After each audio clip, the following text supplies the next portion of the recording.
Hi, I'm Lexi, and you're listening to L.U.C.K with Lexi. My podcast focuses on people who are working extremely hard and doing extraordinary things. Hey, my guest is Nikole Esckelson, a passionate motocross racer and golfer.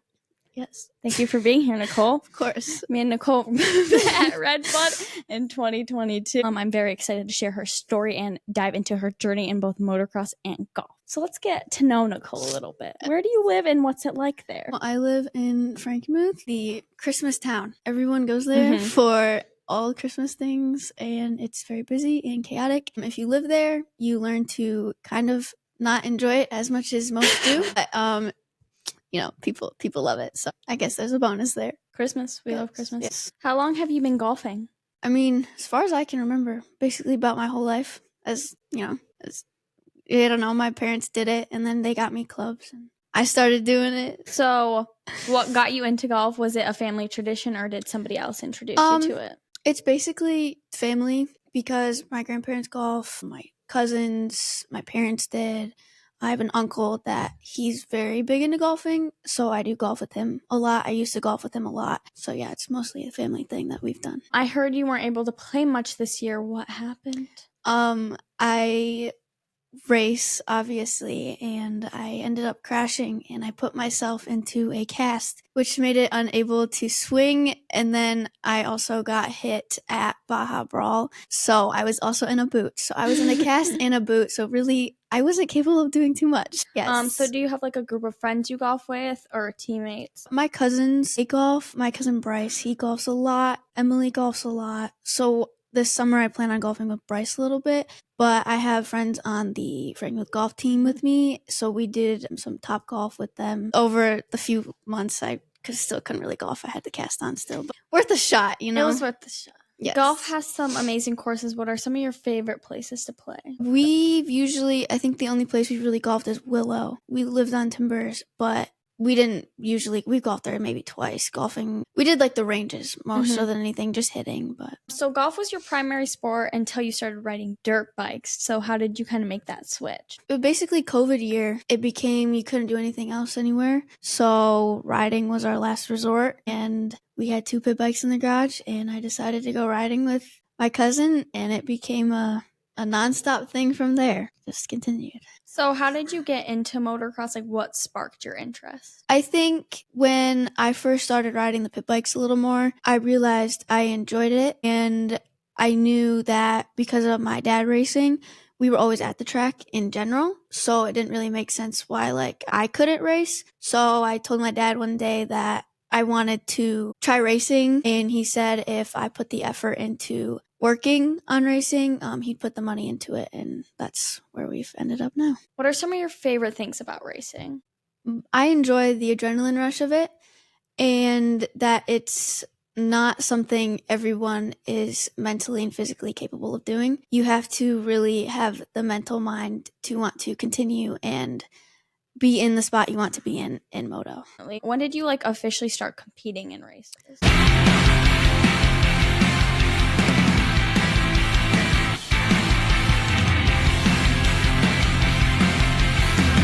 My first race was in June of 2023. I did one race. It was 3 of us. I think I finished second, and it was super fun. I had a bad start. I did a wheelie off the start. A very interesting moment, but I did a few races that year. We did a lot of corner classes, and that was basically all I did last year. So what bike do you currently ride, and what makes you love it? I have a Husqvarna TC 125, and I think currently, thinking about what I love about it, I love that it has gotten to me to where I am now, but I think I'm ready to let it go because I've had lots of, I wouldn't say bad experiences, but definitely on the low experiences that racers don't want to experience, but it happens, and I think I'm ready to let it go, to try something new, maybe make a new something. What bike are you thinking about getting? I want a 250, obviously, but just when that happens, it'll happen, and it's hopefully soon, and it's going to look great. Can you walk us through your training process? What does like a typical week look like? Typically, well, I haven't got back into it yet, but I need to. My dad made a workout thing for me to do. It was squats, push-ups, 30-second planks, lunges, stuff like that. I did 10 of each, and I did it 5 times. I did it every other day for, I think, like 2 months before I went to training last year. So I need to get back into that to come into the season again and do it. So motocross is very physically demanding compared to golf. Do you think that's like kind of help you become more of an aggressive golfer, just the mentality? I've noticed a lot of people that race moto take golf as their second sport of choice, and I think a lot do it because it's similar to moto. It's all about how you play. It's not dependent on how everyone else does. It's all on you. So I think in a way it goes hand in hand, but I don't know. I would say it kind of goes hand in hand together. So winter can be a little bit challenging for motocross racers. So how do you sort of stay in shape when there's snow on the ground? Okay, so recently we just got into doing kind of like supermoto. It's the pit bikes with ours have moped tires on them, but you ride them at like go-kart tracks, and it can help with your cornering, is just taking the tight corners, and I mean, working out too. Obviously, it'll keep you in shape, but just keeping your normal things up that you would do during your race time is key, I guess. Definitely. So what are some of your favorite tracks to ride? My personal favorites, I think my favorite is probably Polka Dots. It's a very open track. I like the very open corners. You can just leave the throttle on. You just flow through the corner. It's super fun. Valley is also another very, very fun track. It's very open. You can basically see the whole thing standing in one spot. Jumps are all capable of doing. They're safe. I was a pretty big fan of Cadillac as well. Cadillac is it gets very rough. And after my training at GPF, we learned that I ride rough tracks usually better than I do soft ones. So it's kind of good to have that. So I would say those 3 are my top 3. And then we rode one in Florida called Waldo. I did 4 laps before I crashed, but it was a very, very fun track. They were riding it backwards that day, and I guess I wasn't aware of that, but still backwards that they had it for that day. It was still very fun. Nicole's a pro crasher. I am that. What are some of your most recent accomplishments in motocross? I would like to say where I am at now, being 1 year into it, like a true year into it. I have a very, very good group around me that helps me out with everything. It helps that my dad taught himself everything, and then he can teach me everything that he learned, and we just have everybody to help with everything, and I appreciated it a lot more than I usually express, but it's a big help having so many experienced people around me. What are some of your goals for the upcoming motocross season? Still laugh.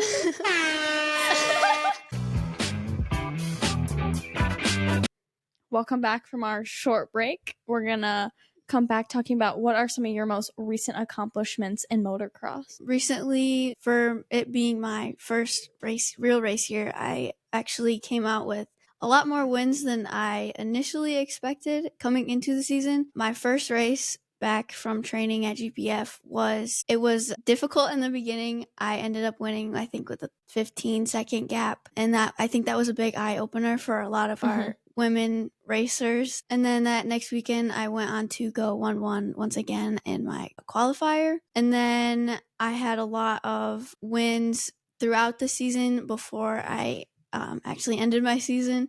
But I had lots of battles. I battle with Eden a lot. I'd like to say our lap times are pretty close within seconds apart usually. And same with Olivia and Riley. Me and Riley battle a lot.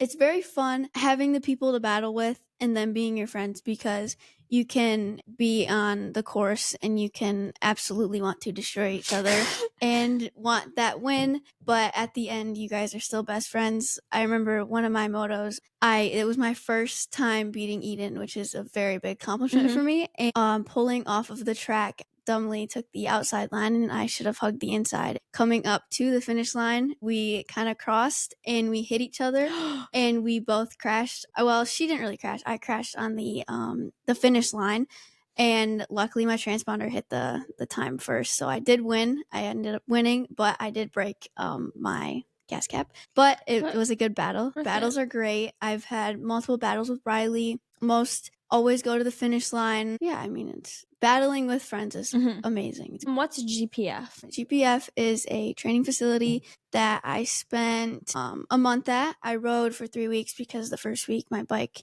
decided not to start. It would not run. Yes, it was a great first week, but it's a very good experience. I rode, I'd like to say every single day of the week for at least, I think it's like 2 or 3 hours. You ride with upcoming pros and you learn everything there is to learn about it. And for it being a training track, it's very, very, very rough. So at the end of the week, because they don't do anything to it during the week, at the end of the week, we would do sprints, and those killed me. They were like 3 2-lap motos, and you just kept going. You had maybe a 5-minute break in between. So great learning experience. Coming back to Michigan tracks, Michigan tracks will never compare to that. They won't get as rough. So it's good to know how to ride those. Yes, definitely. So it's like, yeah, it was a good experience though. What are some of your goals for the upcoming season? This year, my biggest goal is to make it to Loretta's this year. I think I could have had a good shot last year, but I don't think mentally I was ready for that big of a race. And I think this year, hopefully being on a 250 will really up my chances because I think I have the skill and I need to get my mind there. And Loretta's, I feel, is pretty realistic for me in this next year. And I think if I work hard enough and put my mind to it, I could 100% accomplish it. Yeah, absolutely. And they just started a women's pro series, so I want to do those. I'd only get to do a few. I think there's like 3. They just changed it to be 16 and older to do it now. So I turned 16 in July, so it'll be perfect, and I am very excited. I didn't get to do one at Brawl because I was hurt. There's always next year, and this year's gonna be good. Yeah, it is. Yes. Do you plan on continuing both motocross and golf, or are you going to lean more towards one? I definitely plan on keeping both as something that I do. Moto is an experience that sadly some don't get to experience, and people, you truly don't understand. They don't understand the bond you can have with moto people the way, like, you can't bond with people the same way. Like normal people, you can't bond with them the same way because moto people understand stuff on a different level. Their mentalities are completely different and they want stuff more than people realize. A lot of people think moto is, you just get on the bike and you ride. Yeah. And I thought that in the beginning too. And I've realized that that's not what it is. Coming into it, I think it's a whole thing, but I think those two are good to have as something to keep me busy when I decide to do stuff. And it's 2 different things that you can continue to do your whole life. Yeah. There's no stopping to it. Where some people, when they go to college for football and after college they kind of quit. And then what do you do after?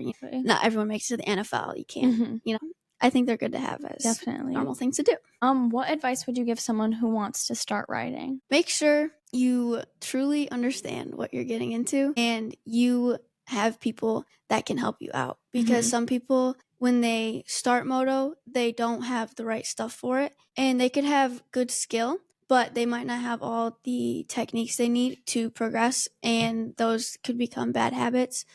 And they can really, sometimes if your form isn't correct, those are key ways to get hurt. So I think you need to have someone that knows stuff about it, or someone that knows what they're doing, or someone that can help that actually knows, not just looking it up, because not always can you look it up and everyone be right. Exactly. Yes. So now we're going to talk a little bit about how me and Nikole, jab session. So me and Nikole met at Redbud because we were both waiting to meet Jet. Yes. In line. When we were waiting for him to come out of his break, and when he came out, he was sweaty without a shirt on. And then we were like, 12. We were like 12. We're like, oh my gosh. Yes, that's how it goes. That's how me and Nikole met. And I don't think we separated that entire day. No, we didn't. We met in the pits and we became all googly eyes over Jet, and we got each other's numbers. And then it was a good thing. It was a very good thing. It was a great thing. It was a good thing. It was a good thing. So what made you like Jet as your? I think if you look on a deeper level, I remember when he first started racing. Yeah.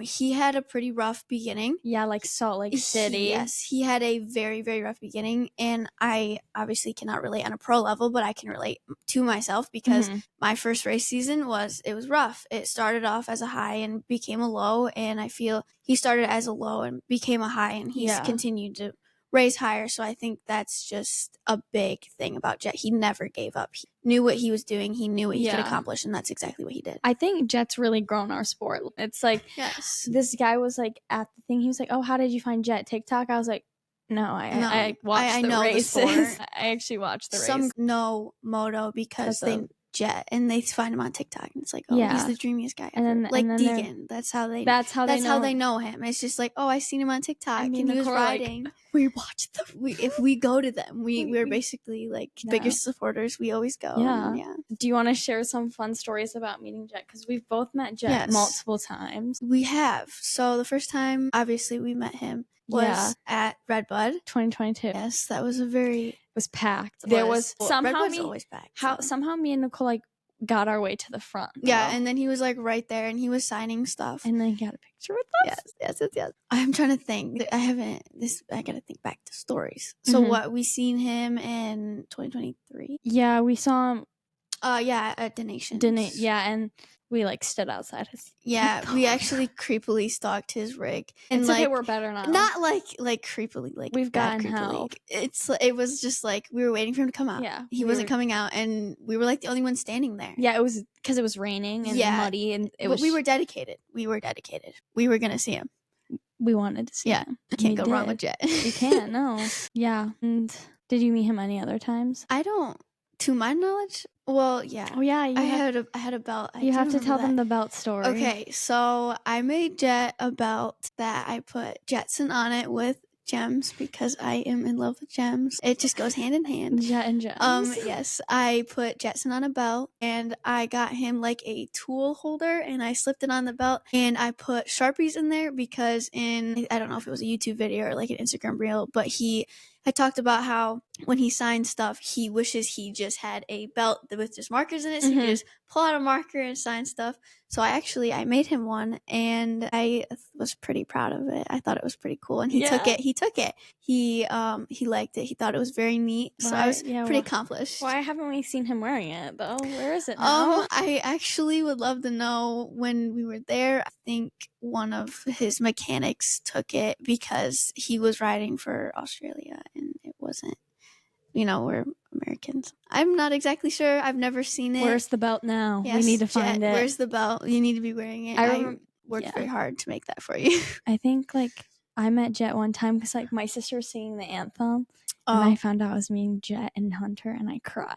I literally cried. Do you remember that? I do. I remember getting that text at Detroit Supercross. I'm meeting Jet. I was like, I started crying. Yes, I do remember that because she was freaking out, and she seen Sexton.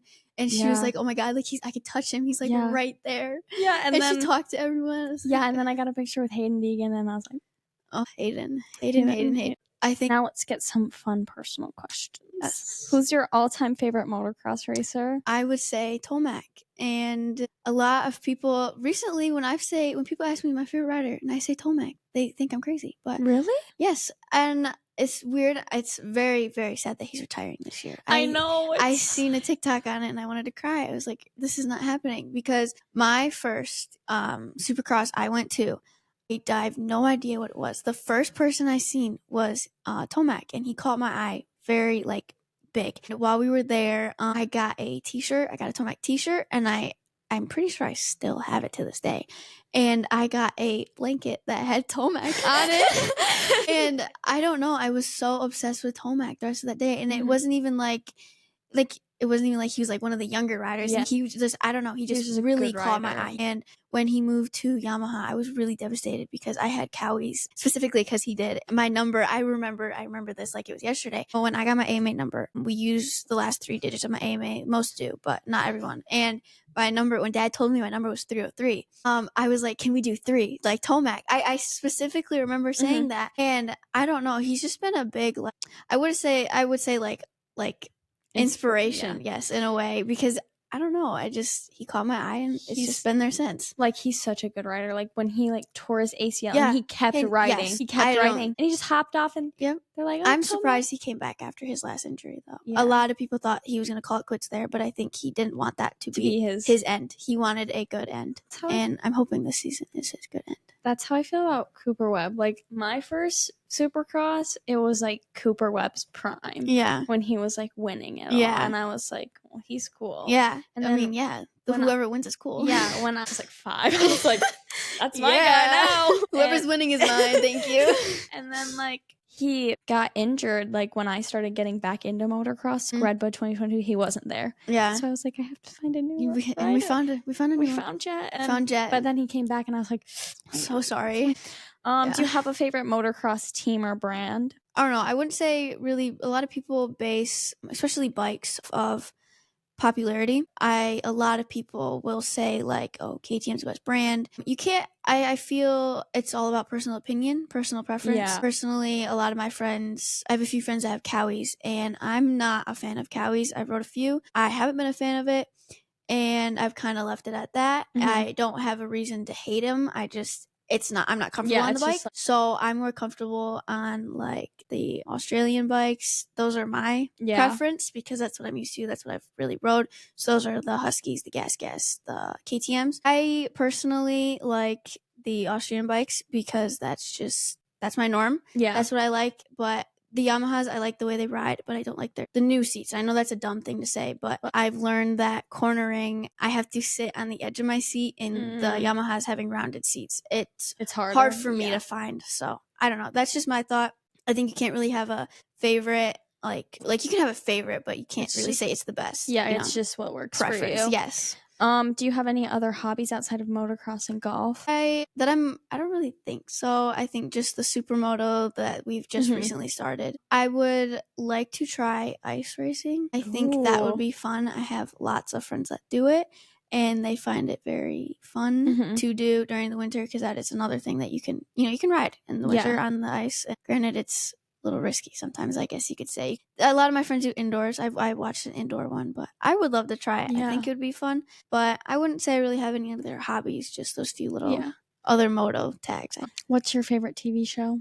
I don't really watch like TV shows, so say. I'm more of a murder mystery documentary that I live off of those. I watch them all day, every day, in the morning, getting ready, before bed, while I'm cleaning my room, eating. I mean, everything. It's just my thing. I like the mystery part, and you can yourself think about who could have done it, and then you get a whole plot twist at the end. So I think it's great. Exactly. What's your favorite holiday and why?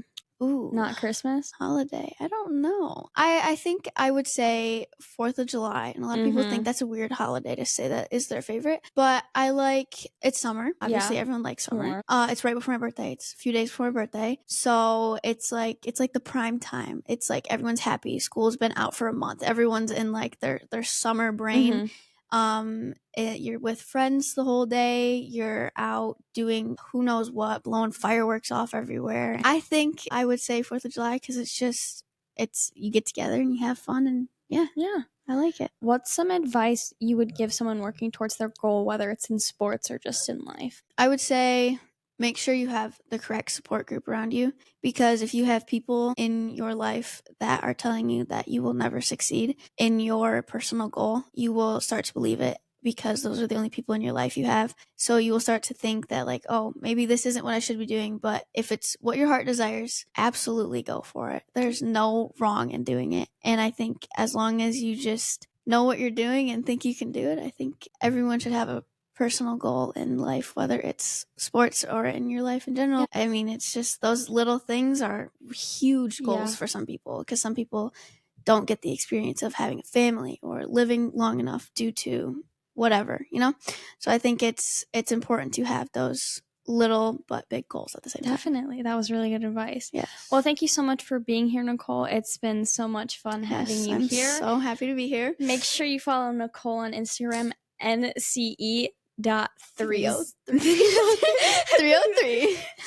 to keep up with her journey. If you know someone in your community who's working hard and you think they deserve a shout out, DM us at L.U.C. Unlimited Apparel. Thanks for listening to Luck It with Lexi. See you next time.